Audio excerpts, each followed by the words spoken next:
Welcome to this week's edition of Flashback Friday, your opportunity to get some good review by listening to episodes from the past that Jason has handpicked to help you today in the present and propel you into the future. Enjoy. This show is produced by the Hartman Media Company. For more information and links to all our great podcasts, visit hartmanmedia.com. Welcome to Creating Wealth with Jason Hartman. During this program, Jason is going to tell you some really exciting things that you probably haven't thought of before and a new slant on investing. Fresh new approaches to America's best investment that will enable you to create more wealth and happiness than you ever thought possible. Jason is a genuine, self-made multimillionaire who not only talks the talk, but walks the walk. He's been a successful investor for 20 years and currently owns properties in 11 states and 17 cities. This program will help you follow in Jason's footsteps on the road to financial freedom. You really can do it. And now, here's your host, Jason Hartman, with the complete solution for real estate investors.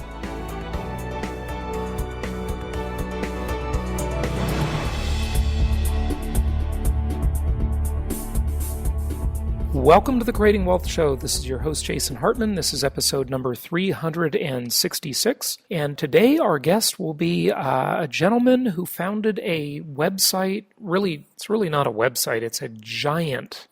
Actually, let me rephrase that. It's a ginormous project. How do you like that word, ginormous, right? It's a ginormous project. And the project is to quantify and account for government spending. This is the largest project in human history. It's pretty amazing. With over 1 billion, that's with a B, over 1 billion lines of government spending at every level of our government, whether it be federal, state, or local spending. So I think you'll find this interview to be pretty darn fascinating. And you might be saying, well, Jason, what does that have to do with real estate investing? Well, it has a lot to do with real estate investing. First of all, on a local level, it has to do with how well local governments are managed, and we are very attentive to that.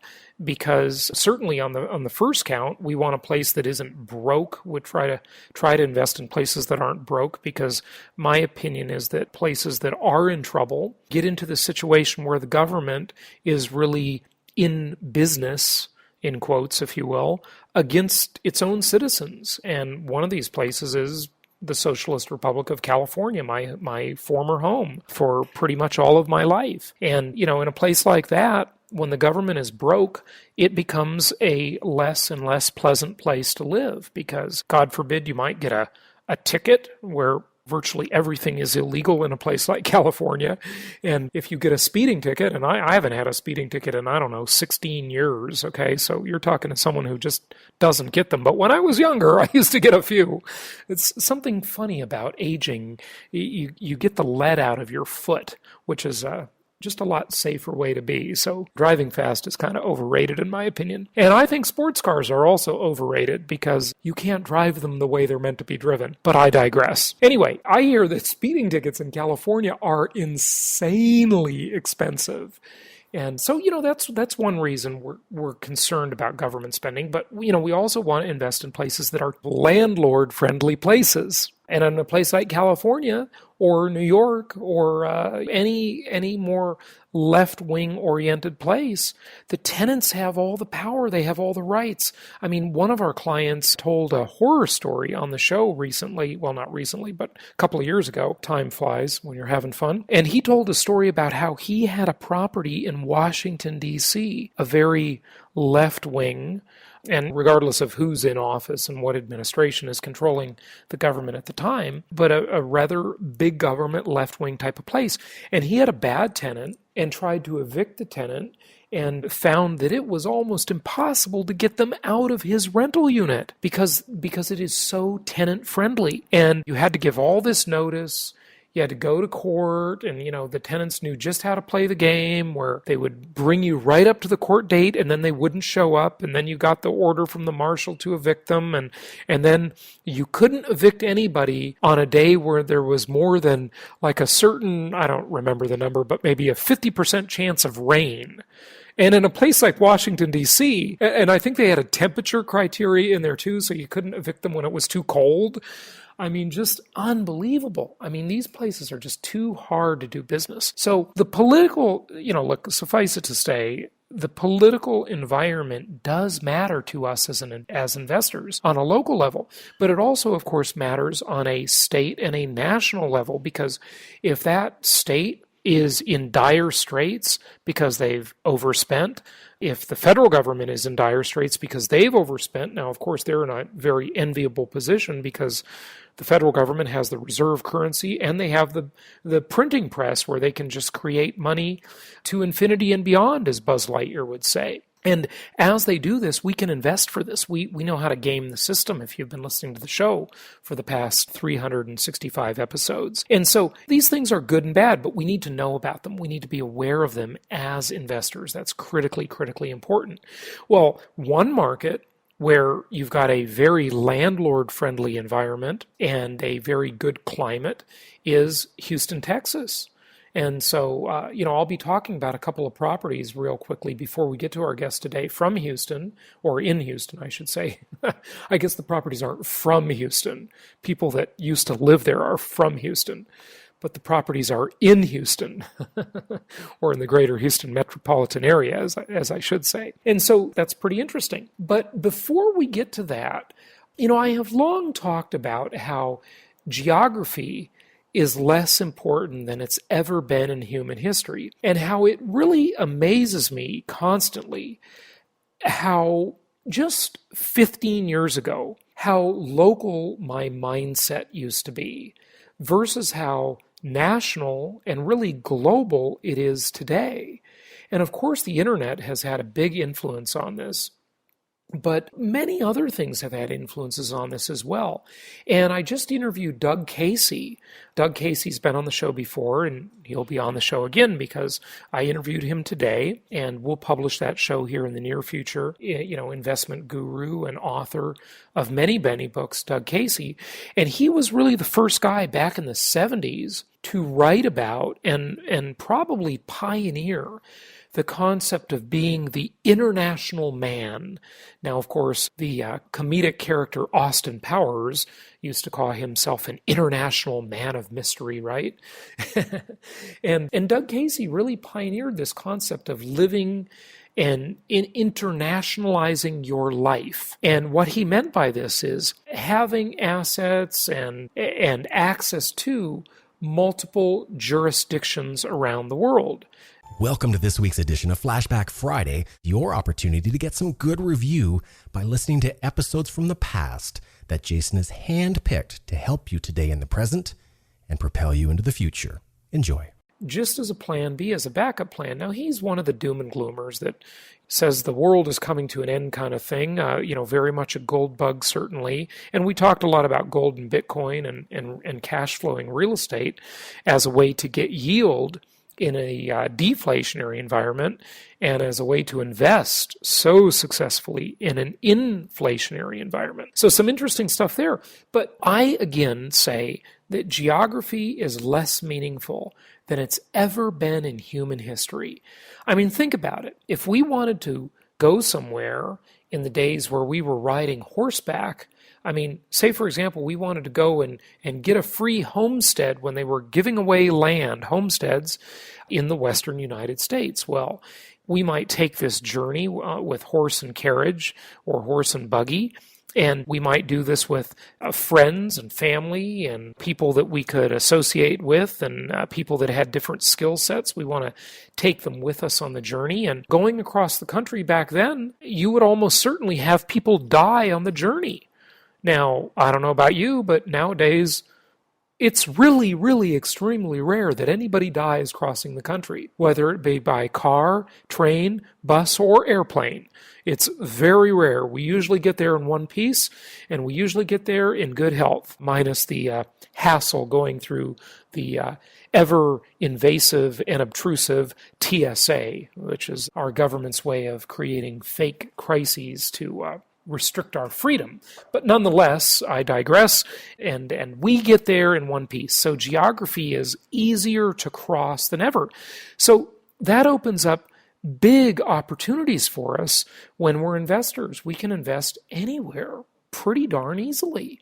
In the olden days, when I first read the book Creating Wealth by Robert Allen, which was, really one of the big influencing books in my real estate career. And I read that book 3 times and I really liked it a lot. And, he said in there, try to keep all your rental properties within an hour of your home.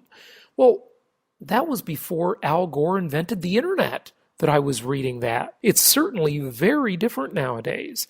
And the internet, of course, is a disruptive technology. It has changed the game in so many ways. And the tools available on the internet, not just video conferencing on Skype or with any number of other methods, or the opportunity to share your computer screen with other people, or the opportunity to go on Google Earth or Google Maps and see satellite images, street view images, the opportunity to get comps or on Zillow or Trulia or Realtor.com, the opportunity to contact and vet and get reviews on property managers on Yelp, or just Googling them and looking at the reviews on Google, or just doing internet searches, or looking at complaint websites about them. I mean, geography is less meaningful than ever. We don't have to physically be there anymore. Now, granted, the in-person meeting certainly has its place, and it's not going away, but gosh, geography, less meaningful than ever. And we started this thread, and Michael, who you've heard on the show, one of our investment counselors, and I were really brainstorming on this conversation thread on our company intranet. And the other thing I said that's less meaningful than ever is borders, country borders. I mean, I don't know about you, but nowadays I have friends and do business and have contacts with people all over the planet nowadays. I mean, borders used to be a big deal, but they're just not a big deal anymore. In fact, I was reading a really interesting blog post from a guest that I had who founded an organization. Oh, forgive me, I hope I don't mess this up. I think it's called YSN, and it's like a young entrepreneur organization. And there was a really interesting blog post on that website that talked about, why do we even need to debate immigration anymore? Immigration is almost unneeded in a lot of ways, because so much of the work nowadays that we're doing is knowledge work. And that knowledge work can be done via the internet across borders at light speed, 186,253 miles per second. I mean, it's a phenomenal time in which we live. Okay, here's another thing that's less meaningful than ever. And I'm not saying these things aren't meaningful. I'm just saying they're less meaningful than they've ever been in human history. A person's age. Well, you've heard me talk a lot about, and I'm launching a new show called The Longevity Show, because this topic is of interest. It has major social, health, and economic impacts to us, and I just interviewed a guest talking about that this morning, and also yesterday, another guest. Of course, this has big impact on inflation, retirement age, rental property demand, big things. But a person's age is less meaningful than ever. 60 is the new 40, and 40 is the new 25. It is really, truly amazing. I mean, my mother, who's been on the show several times, is in her 70s. And, she just jumps around and runs around like a person who's 40. I mean, a person's age is less meaningful than it's ever been in human history, because not only has lifespan increased, and the gains in lifespan really, in the aggregate, haven't been that big, at least not in the past few decades, but the gains in health span have been enormous. So that is less meaningful than ever. And all of these things have an impact on real estate investing. Okay, what's the next one? The next one is pedigree. Well, what do I mean by that? Well, being born into the right family. I mean, that's less meaningful than it's ever been in human history. Nowadays, a nobody, like me, frankly, a nobody can rise up and become incredibly successful. Look at the stories of the founder of Hotmail. Look at people like Richard Branson, Elon Musk, Mark Zuckerberg. I mean, these people, they didn't have, so far as I know, at least, maybe I haven't done my research here, but so far as I know, these people haven't They didn't come from wealthy, super successful families that gave them all the advantages in life. I certainly didn't. I mean, I was a lower middle class kid growing up who, and I'm not kidding when I say this, who bought his clothes at Pick and Save.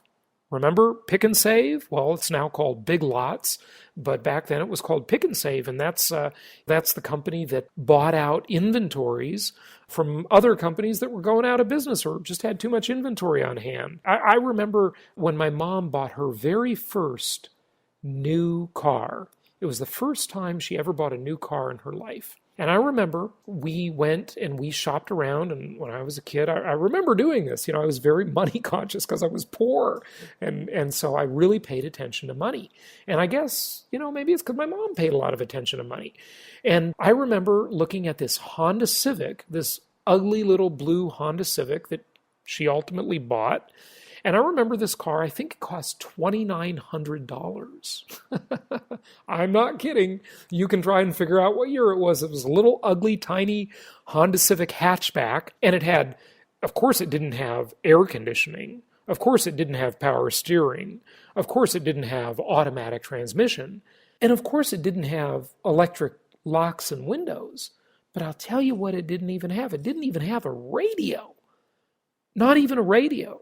So in the car, we had this little transistor radio, that would have a little antenna that you would pull out. And that's the radio we listened to. I remember we hung it on a knob right above the open space. It was probably the knob for the vent and the heater. It did have a heater. Cars had a heater back then. But we hung it on a little knob, and it would swing around on that little knob and bump when you turned and stopped and accelerated in the car. So amazing. Anybody nowadays, I mean, especially in America, but in other countries too, pedigree is less meaningful than it's ever been in human history. Anybody can have upward socioeconomic mobility nowadays. And I mean, that's a great thing. Okay, another thing, less important or less meaningful than it's ever been in world history. College. I've talked about this extensively. Now listen, I'm a big believer in education. You know that from listening to prior episodes. But college itself, of course, it's totally overpriced nowadays. Of course, one of the next big bubbles in our economy, besides the bond bubble, which is going to pop, is the student loan bubble at about $1.1 trillion. Nowadays, look at all of the highly successful college dropouts or people that never got a college degree. Remember, what was his name? Dave, the founder of Wendy's, who I'm pretty sure passed away several years ago. But he used to be on the Wendy's commercials. Do you know that Dave could not read? Yeah, amazing. Dave could not read. He learned to read late in life as an adult. And I think his name was Dave. But amazing. And I mean, he created that whole chain of restaurants. An amazing thing, okay? And so another part of that thing, it's not exactly college, but it sort of is college, less meaningful than it's ever been in human history, is credentials. There was a day when you could call a restaurant to make a reservation and say, "Hello, this is Dr. Hartman, and I'd like a good table for two at 8 p.m. And because you use the word doctor in front of your name, I mean, that was a big deal. There weren't that many doctors that back then. It was special, okay? And it's still special, obviously, and doctors are obviously very important people in society, but the credential is just ain't what it used to be. It's still important. It can still open doors for you in life. Your pedigree is still, it's great to have one if you do, but you can't choose that. It's great maybe to be a little younger than a little older, except for the wisdom that comes with age and hopefully the wealth that comes with age. It's great to live in the right place and live in the right country, but all of this stuff is less meaningful than it's ever been. And here's another one that's kind of interesting when it comes to business and investing and success in life. Another thing that is less meaningful than it's ever been in human history is access to capital. Now, you might be surprised that I say that one. Access to capital, less meaningful than ever. Well, think about that one for a moment. It's because you don't need traditional access to capital the way you used to have or need to get ahead in life. Nowadays, you can raise capital in a lot of different ways, not the least of which is the crowdfunding revolution that is upon us. Very, very exciting. Now, you know how I feel about crowdfunding. I think there's going to be a ton of litigation to come out of that. There certainly will be a lot of fraud and a lot of bad apples, and I'm sure there already has been. But it's still a pretty interesting trend that is here to stay. So you don't need to be born rich. Okay, you don't need a lot of capital. I mean, look at my story. I bought my first income property, that little crappy condo on Coventry Lane in Huntington Beach, California. I bought that with almost no money down. Almost. And then my second property at 147 West Remington Street in Irvine, California. Why don't you look that one up on Zillow just for fun? That was the first property I lived in. It was a little 944 square foot condo. And I bought that one with very little of my own money. How'd I do that? I borrowed the money from my grandmother and I paid her back, and I saved up a little money myself. I mean, it was only, I don't know, how old was I when I bought that? Maybe 22 years old. And then I sold it a year later to someone who actually became a very good friend of mine, my friend Mike, who bought it for $160,000 when I paid $102,000.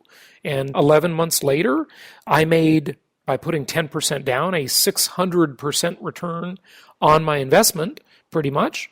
But I really did better than that because most of the money was Grandma's money that I borrowed. So my return was much, much higher than that. And listen, again, that's speculative. I got lucky. And I'd always say it's better to be lucky than good, but since you can't depend on luck, you got to be good. And good means invest for cash flow, okay? Because appreciation is speculative. Sometimes you make it, and sometimes you lose a whole lot. All right, what's the next thing here? So we got access to capital. Now, here's one that actually is kind of the opposite, okay? Some of these things are snarky and they're the opposite, less meaningful than ever. Integrity. And this is a bad one. You used to be able to do a deal on a handshake, but that handshake ain't what it used to be. I'm sure we'll all agree with that, right? A handshake ain't what it used to be. And that's because nowadays we live in a much larger, more transient society. At least this is my theory on it. And so even a contract is less meaningful than ever because enforcing a contract is pretty difficult. I mean, anybody who's dealt with the legal system knows this to be true. You can write all you want in the darn contract, but try and actually make the person live up to it. Try and enforce the contract, and that's not as easy as it looks. So in a way, integrity is more meaningful than it's ever been in human history, because if you find people that you can do business with who just have integrity as part of their soul, and you can trust them, then you don't have to stress about the contract, or even worse, stress about enforcing the contract. But I think one of the problems with society today, and why people, I believe, I'll just throw this out, I think we have people who have a lot less integrity than ever before, is because society is large, mobile, and transient. Really the same thing as mobile in a way, but not exactly. And what I mean by that is that, look, if someone screws you over in a business deal, there's so many people in the world, they can just move on to the next person and take advantage of them. Whereas if in the old days, if you're in a small community or a small town, you live or die by your word. Your word was your bond, because if you were a bad apple and you cheated people, the word would get around really fast, right? Well, it does get around really fast on the internet nowadays. And, maybe the internet is a good way to hold bad people accountable. And there certainly have been some good cases of that. Heck, I tried to do it with that property manager, the guy in Kansas City that some of you know. And again, maybe that's a way, but it's not what it used to be. I mean, I remember watching an episode of Little House on the Prairie with Michael Landon, right? He was the star of Little House on the Prairie. And I just remember being struck by the way people dealt back then and the way they dealt with each other. And I know I could trust you because I heard from my neighbor who was 2 miles down the dirt road, and he told me that you were a man of integrity. And so that one cuts both ways. Integrity matters less than ever before in a way because you can't count on it. But when you do find someone of integrity, gosh, cherish that person and make sure they are your lifelong friend. Because, I don't know, I'll just say, throwing this one out, it's my opinion that there are fewer of those people than ever before. Okay, so treasure them more and more. Less meaningful than ever. Here's another one that kind of cuts both ways. Privacy. Well, we have in so many ways less privacy than ever nowadays. Certainly the company Facebook and the other company Google have been accused of massive abuses of our privacy. And I am sure they will continue to do whatever they can to push the boundaries of privacy. So again, that one kind of cuts both ways. We have less of it than ever, and we've got to protect it more and more so than we've ever been before. Here's one that's less meaningful than ever. Physical prowess. That's kind of interesting.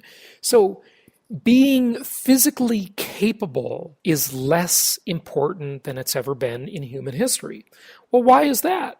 Because in the old days, if you were physically capable and you were strong, you could beat people up and you could take their stuff, or at least you could intimidate them into just the threat of that. I mean, look, nowadays, even in a business situation, people use their physical size as a way to intimidate people. I mean, look, I doubt that in a business deal any of us really believes that someone's going to beat us up, but still, a large and imposing person kind of has the upper hand a lot of times in a business deal because of their presence, because of the way they fill the room or stand with good posture.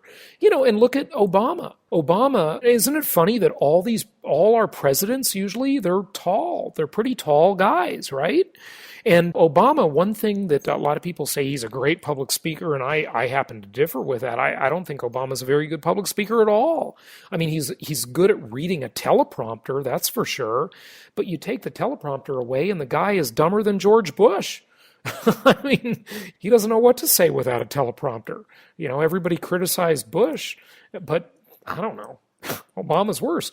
But all these guys are tall, and Obama has great posture, and when he walks up to the podium, he's always got those kind of square shoulders, and I don't know exactly what that element is, but it's pretty important to isolate. The other one who does that is George Clooney. George Clooney, I looked it up because he always seems so tall in his movies. All these guys, they're short. I mean, George Clooney's only like 5'11". I mean, he's not short. That's my height, but he's not tall, okay? He's not 6'4", but doesn't he look tall in movies? He just appears that way, at least to me. But something about these presidents, they're all tall. They've done surveys about business executives and how income increases by height. It's amazing. So physical prowess, now that may still be somewhat meaningful, but it's less meaningful than it's ever been in human history. Because certainly nowadays, thankfully, we live in a civilized environment, and you're not worried about whether someone's stronger or not. It's really nowadays, it's who's smarter. That's who wins the game. And not just really smarter, but smartness isn't enough. It's wisdom. It's not knowledge. It's being able to use knowledge and apply knowledge. It's applied knowledge. That's what's really important. Another one, and this one Michael wrote down, and I'm not exactly sure what he meant by it. I wish I had him on the show to talk about this one, but self-reliance. And I'm going to just take a stab at that one. And it's the last one we're talking about here before we get to a couple other points in our guest. But self-reliance, nowadays, we've got these big social safety nets in almost every country on earth. Even in less developed countries, there's all kinds of social safety nets. So self-reliance is less important than it's ever been in human history. And so take all of these things for better or worse, but I'd like to see you add to the list about things that are less important and things that matter less than they've ever mattered before in human history. And shoot me a note through the website or on our Facebook page and let us know what you think about that, or call into the show. Remember, you can still call into the show. I haven't mentioned that much lately, but we'd love to have people call into the show, especially via Skype. And you can catch me at Jason Hartman ROI on Skype, and I'll put you on the show if you have any ideas or things to add to this list, or any personal finance or real estate investing questions in general. I'll be glad to answer them. So that's enough of that. It all started with the geography being less meaningful than ever. So be area agnostic, as I always say in my 10 commandments of successful investing, and diversify your real estate holdings geographically, because all real estate is local. And that's very, very important to consider. Now, another thing I wanted to talk to you about before we get to our guest is, I recently renewed my real estate license a few months back, and it's just funny, folks. I would say that in my trade, and I can make fun of it because I am one of these people, and so I can poke fun at my own industry. I think I have license to do that. And it is amazing, about 80% of the realtors out there are just, frankly, pretty darn lame. And if you hold a real estate license and you're listening to this, you figure out which group you're in, okay? But I would say if you're listening to the show and you're interested in learning, you're probably in the 20% group of people who know what they're talking about. But it amazed me how incredibly simple, you have to take 6 different tests in the state of California to renew your real estate license, and you have to do this every 4 years. And it constantly amazes me how silly and literally stupid these questions are. The last time around, before this one, 4 years earlier, I had to renew my license, and I remember one of the questions on the test was, true or false, the IRS has a website. The Internal Revenue Service, one of the largest government agencies on the planet, has a website. True or false? Well, that's true, folks. Yes, the IRS has a website, their very own website. Here, I'm just going to share with you a couple of these real quickly, okay? So here was one of the questions, and this was on the agency portion of the test. And this is multiple choice. An agent must always show A, honesty and fairness, B, adequate income, C, suitable transportation, or D, all of the above. Let me see. Do you have to make a certain amount of income to be an agent? No. Do you have to have a nice car? No. Do you have to show honesty and fairness? Yes. I would hope that would be the answer to that question. Okay, let's do another one here. And this is on the trust accounting portion. And it's about security deposits, right? Security deposits for rentals are controlled by A, the property owner, B, the tenant, C, the Secretary of State of California, or D, the Department of Real Estate of California. I would hope the answer would be A, the property owner. I mean, this is mind-boggling how easy this stuff is, right? It just goes to, if they want to improve the quality of real estate agents out there, why don't they make the stupid test harder? I mean, it's just so easy. You don't even have to study for this stuff. It's so simple. It's unbelievable.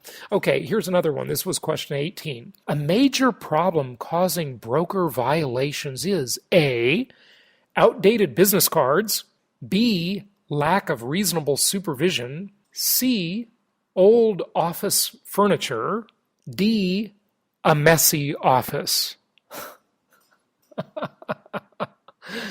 What do you think the answer is, dear listeners? I hope it's B, lack of reasonable supervision.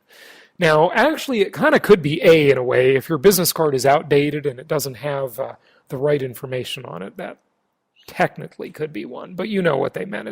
It's reasonable supervision. The broker has to supervise the agents, right? Okay, last one for you, just for your sense of humor here. Is it property? Okay, now, we've talked, by the way, on past episodes about fair housing laws and how as an owner of rental property, you need to know about fair housing laws, and you need to make sure that you and your property manager obey fair housing laws. They're really quite simple. Don't discriminate. That's the basic tenet, and rightfully so. you have to know a little bit about these. They're really simple to obey. You can read a few paragraphs about fair housing. Just search it on the web. It's really easy to be a good landlord and obey the fair housing laws. Well, here's one of the questions on the test to renew a real estate license in the Socialist Republic of California. Number 19, is it proper to advertise certain type of accommodations to A, only Catholics, B, only Asians, C, dual income no kids, otherwise known as DINKs, dual income no kids, or D, none of the above?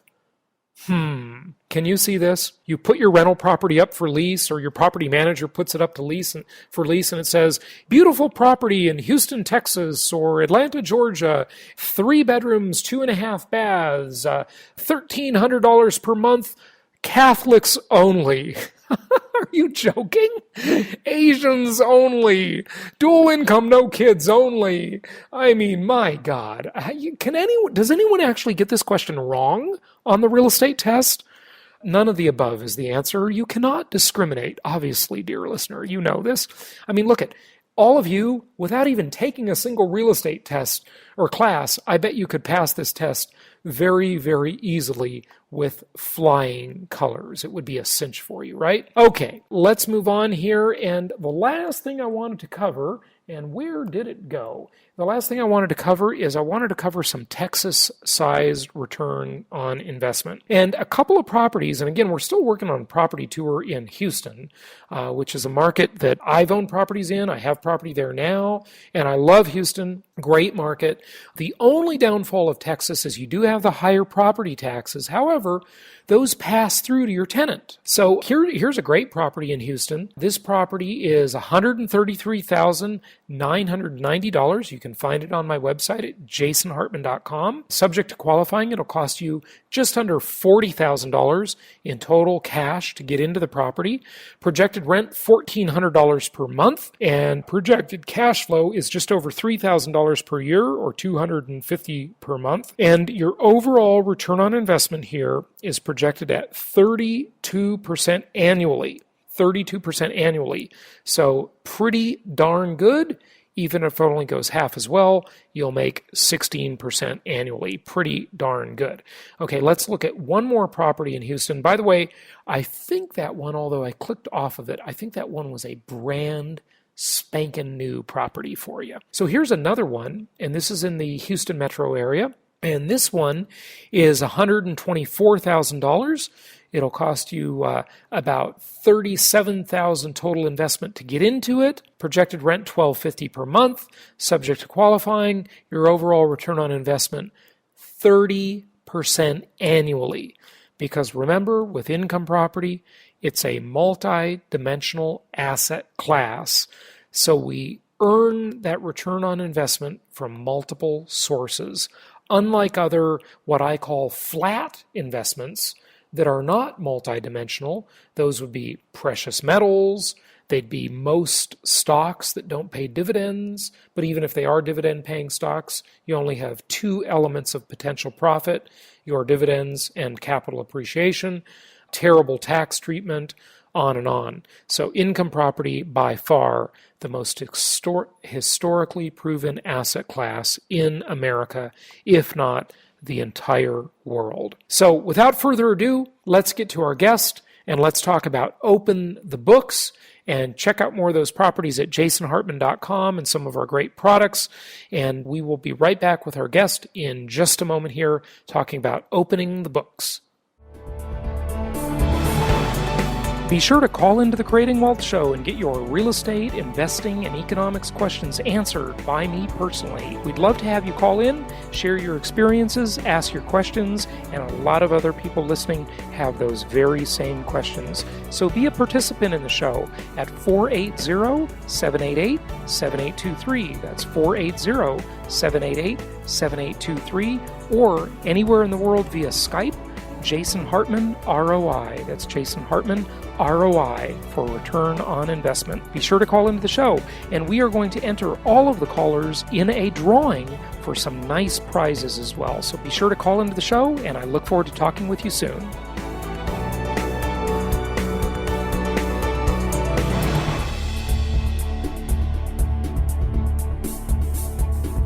Well, I've got a great guest for you today, and I think it was Ronald Reagan who originally said, to say that the government spends like a drunken sailor would be an insult to drunken sailors.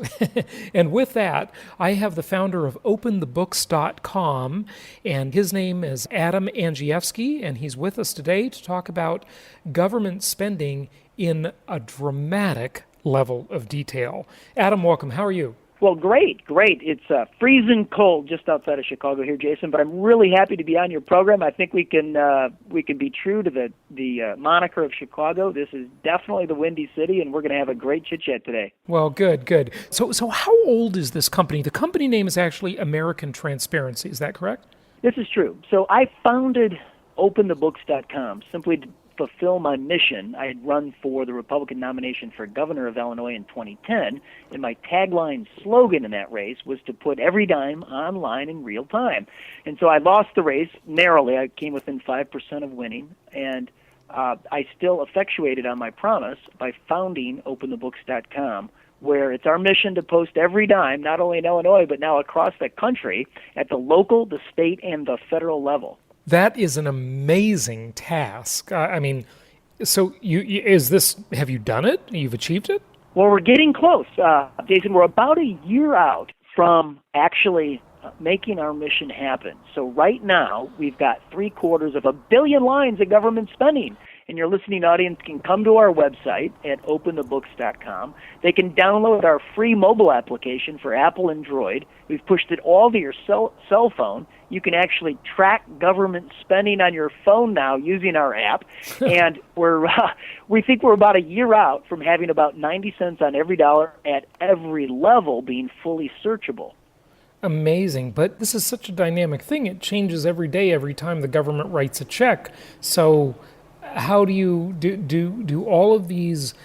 Do you just get like an RSS feed from every government agency's accounting office or something?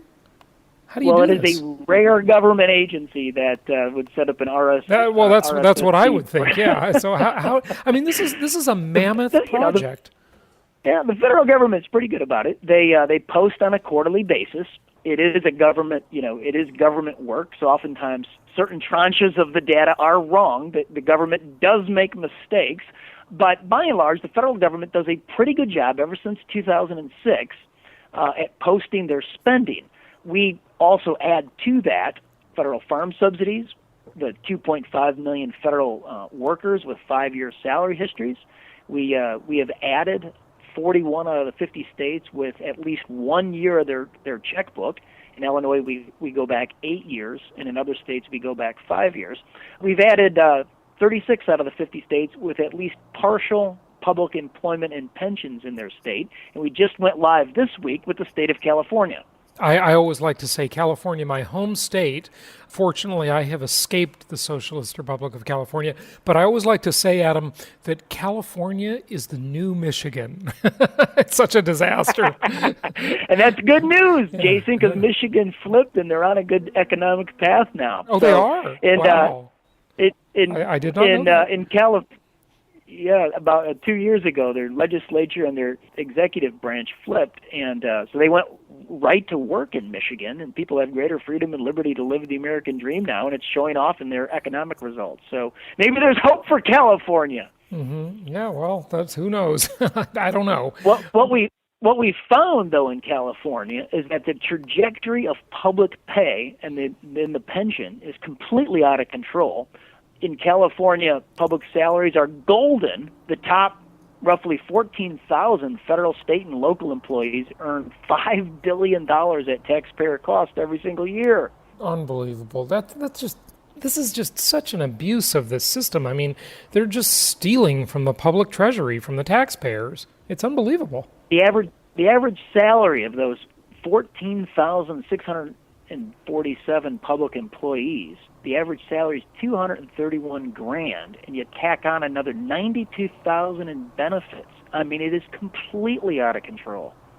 I can't believe this. I used to think that if you got a job with the government, sorry, but you were kind of a mediocre sort of person that just didn't want to try very hard. And I guess you're still like that, except you make a lot of money. Well, you're exactly right. I mean, when my father went into teaching history and civics 38 years ago in the public school system, there was a mental contract, and you made less as you were an active employee, and you did it because you were invested in public service, you were invested in education, you were invested in children, and you would have what was understood at the time to be a gold-plated pension plan, for the rest of your life. That was the trade. You were underpaid, and then they took care of you in retirement. And now, because of the unionization, you're overpaid in both. Correct. Right? Yeah. That's what we're showing with our very robust transparency. In California, we've actually got 4.643 million records of local, state, and federal salaries and pensions.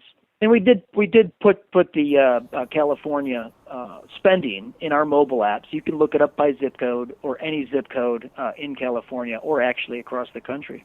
Unbelievable. Wow, this is just incredible. Well, tell us about some of the things that you've discovered. I mean, there's obviously so many stories of waste. We've all heard really a long time ago about the Pentagon paying $1,500 for a hammer and $4,000 for a toilet seat and all of this kind of stuff. But tell us about some of the discoveries you've made. Well, I encourage your listening audience to download our free app for Apple and Droid. It's Open the Books and see the local spending in your zip code. So let's just talk about here in my hometown of Hinsdale. Now, in Hinsdale, the average home is nearly $1 million, and the average salary is about $165,000. So it's a pretty wealthy area. Here's what I found taking a look at the spending. When we posted the local salaries, my high school district had over 200 teachers making six figures. When a team took that door to door, they won the school board elections, and this year not only did they freeze the salaries, but they froze the property tax levy for taxpayers, and that's exactly what needs to be done, Jason. When we posted our school district's checkbooks across the state of Illinois, in my hometown in Hinsdale, we found $2.3 million was spent on taxi cab rides for kids and teachers. And then we found, when we explored it a little further, that it was done on a no-bid basis. And 47 districts in the state had done it for $52 million over the last 6 years. Do you go as far as finding out? I mean, that was a no-bid deal, which reeks That's of right. some sort of crony capitalism and kickback. Absolutely. I mean, do you go as far as, I can't imagine you have the resources to do all this, but maybe you do, or maybe you outsource it to somebody else who does. But do you go as far as investigating who benefited, whose brother-in-law owns the taxi company, or whatever is going on there? Well, sometimes we do. On farm subsidies, everybody knows the former Illinois Governor Rod Blagojevich, who's now in jail. He was obviously convicted, but his Illinois Secretary of Agriculture, while Blagojevich was in office, the brother of the Ag Secretary in Illinois received $2 million worth of federal grants, loans, and payments. I'm sure it was all legal. I'm sure it's all on the up and up, but it goes right to your point about crony capitalism. So yes, we do get pretty granular in the detail that we explore on this spending. Specific to the taxi cabs, we left that to NBC5 out of Chicago. They did an investigative report, and here's what they found. They found that 1 out of 10 of the taxi cab drivers actually had a record, either sexual offense, an assault record, a gun charge, or drug offenses or other things. So the kids were actually in jeopardy because of these no-bid contracts. Those contracts are now bid according to the state law. They have to follow procurement practices. Wow. Talk to us a little bit about the logistics of doing this. I mean, you alluded to that before. You said the federal government was actually quite good at posting the data. Right. But what do you do? I mean, do they post it in downloadable form, like in a CSV file, and then you bring it into your site? How does this happen? How do you do this? Sure. So if you remember back in 2006, the Illinois U.S. Senator at the time, with great promise, his name was Barack Obama, and he circled up with the Republican senator in Oklahoma, Tom Coburn, and they put together, and it was really good legislation actually, the Google Your Government Act in 2006. And what that act did is, for the first time ever, it opened the books on the federal spending, and they did it the way government tends to do things. They displayed it in hieroglyphic text files, which are not searchable. So we downloaded those text files, we reorganized them, and uploaded them to openthebooks.com in a fashion that allows regular people to see the spending in their hometown using our mobile app, in their zip code, or in any locale across the country for the first time. Now, when we did that, Jason, I obviously, again, using a local example right here in my hometown, I took a look at the spending, and here's what I found. And I wrote about this in my editorial that was published in the Wall Street Journal last May, and I found that our local Rolex jeweler took $3.64 million. Our Lamborghini auto dealer got $1.5 million. Where my daughters take ballet and dance class at the local community house nonprofit, they got $1 million grant to enhance the educational programming of the Hinsdale children on Millionaire Row. This is wrong, and my neighbors need to hear it, Jason, that this is spreading wealth to the wealthy, and it must stop. That's what always happens. Most people, even on the left, on the Democrat side of the aisle, will agree that government is inefficient and it's corrupt and it's wasteful, right? I mean, some of them won't. Some of them actually trust government, which is a mind-boggling thing to me. What a snow job that is, but whatever. Anyway, a lot of them on both sides of the aisle, you can find agreement on those things, that government is inefficient, it's wasteful, and it's corrupt. My answer to it is, look, we're never going to stop all of that inefficiency and corruption.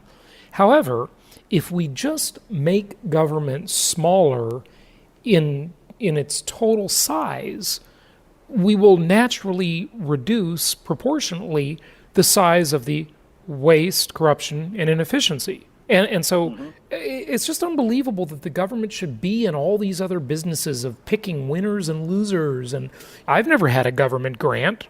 Granted, I haven't applied for one either, but...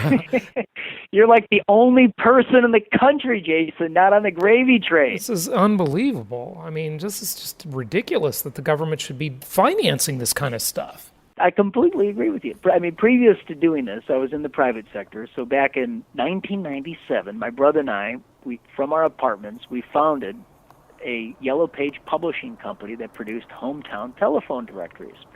And so I have a simple theory on government. If you can find it in the Yellow Pages, government should exit the business.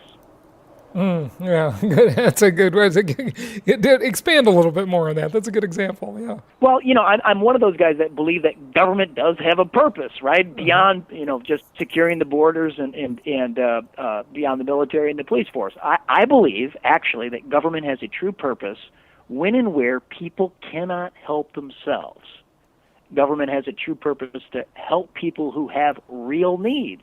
Now, that doesn't mean to give a bloated contract to your crony. That doesn't mean to be in all these sideline businesses that you see government in, right?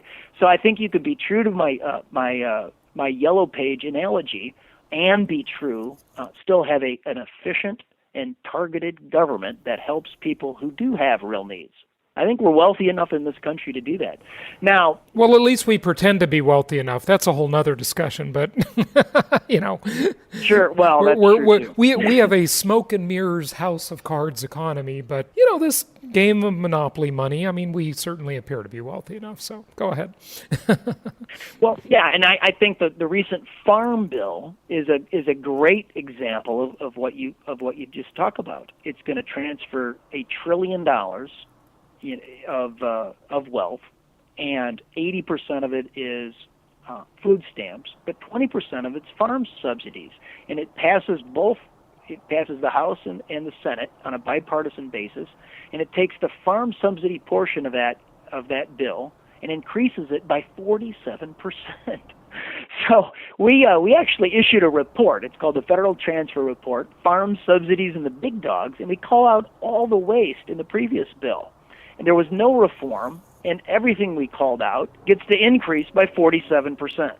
It's just incredible. What kind of funding? I mean, you started this as a 501c3 charity, right? It is. We are a public charity, American Transparency, and so we believe that transparency is only good if it brings accountability. I mean, what's the purpose of displaying a billion lines worth of government spending if nothing happens? So we not only open the books, but we also screw down on our data. We study it and we issue reports like this Federal Transfer Report. That's our brand. People can come to our website at openthebooks.com. They can review that Federal Transfer Report, and what they'll find is that we studied major American cities and urban areas in New York City, Washington, D.C., and Chicago, and we found 4,000 entities received $30 million worth of farm subsidy where there aren't any farms. Like, you couldn't write fiction like this. You just couldn't write fiction like this. It actually gets worse. You can click on that report and you can actually look at.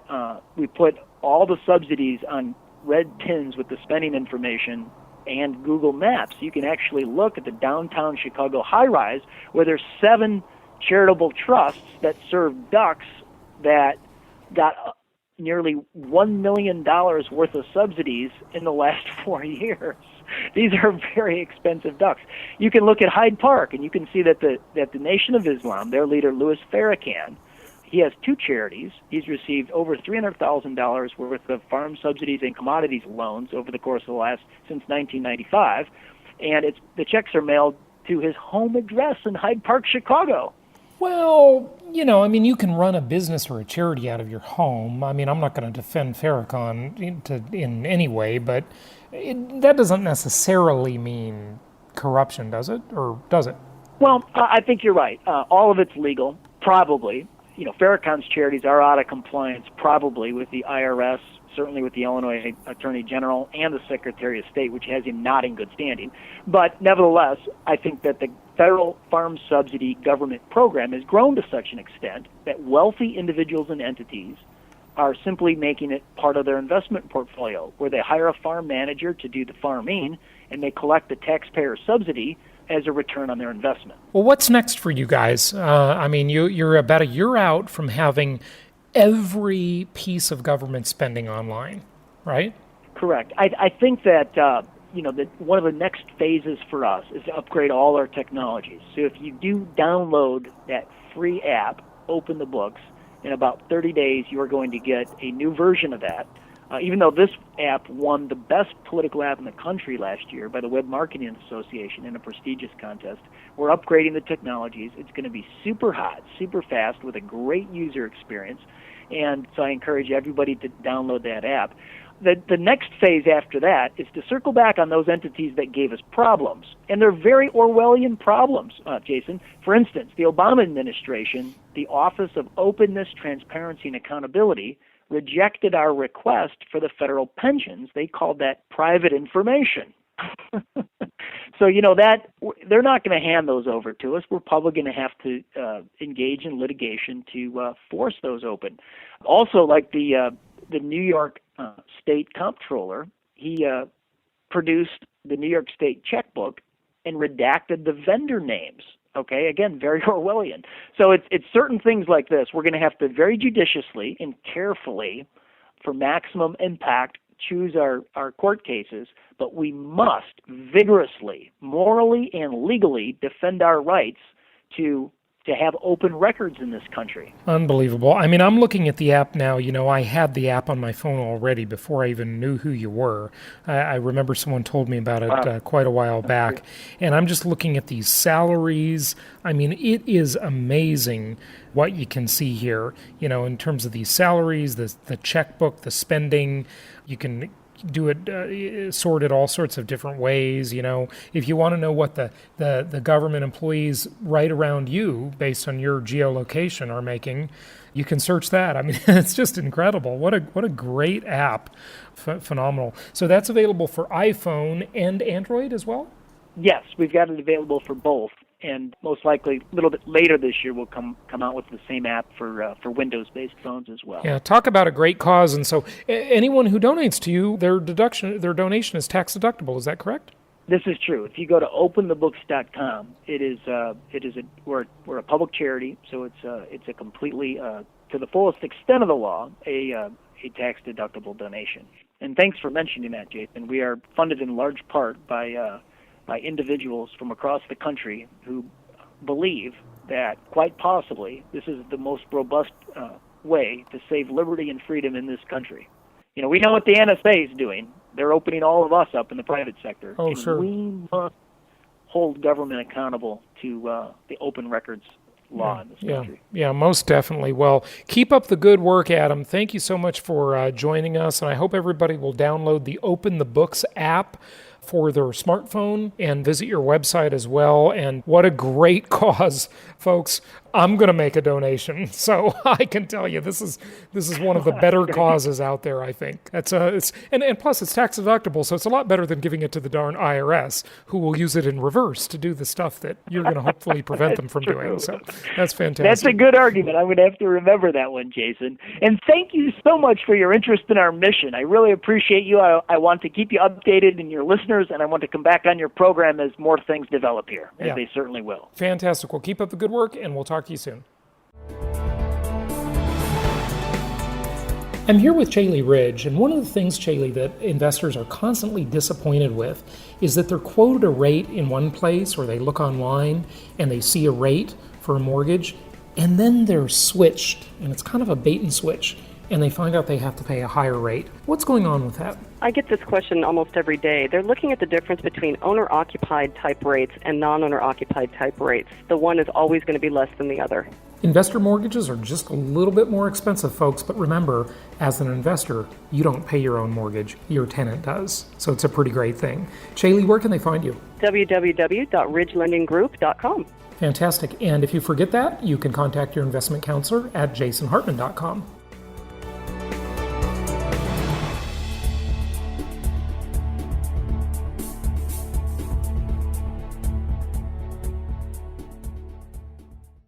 This show is produced by the Hartman Media Company, all rights reserved.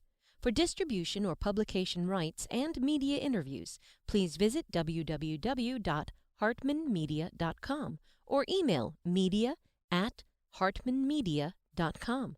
Nothing on this show should be considered specific personal or professional advice. Please consult an appropriate tax, legal, real estate, or business professional for individualized advice. Opinions of guests are their own, and the host is acting on behalf of Platinum Properties Investor Network, Inc. exclusively.